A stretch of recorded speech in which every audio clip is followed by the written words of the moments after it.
அமெரிக்காவின் கலிபோர்னியா மாகாணத்தில் சக்தி வாய்ந்த அலைகள் மற்றும் திடீர் கடல் நீரோட்டத்தில் சிக்கிய சிறுவனை இளம் உயிர் காப்பாளர் ஒருவர் துணிச்சலுடன் மீட்ட காட்சிகள் வெளியாகியுள்ளது. சாண்டா குரூஸில் உள்ள சீபிரைட் கடற்கரையில் ஆபத்தான வகையில் உருவான அலைகள் இருவரையும் கடலுக்குள் இழுத்து சென்றது.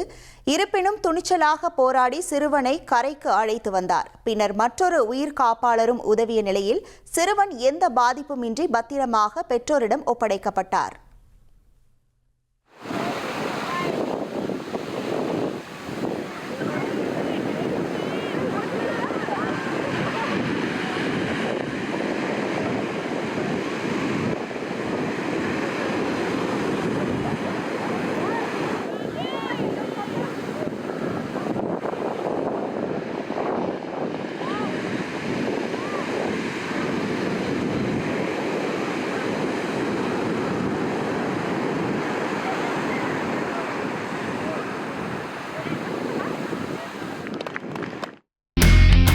இனி செல்லும் இடமெல்லாம் செய்தி.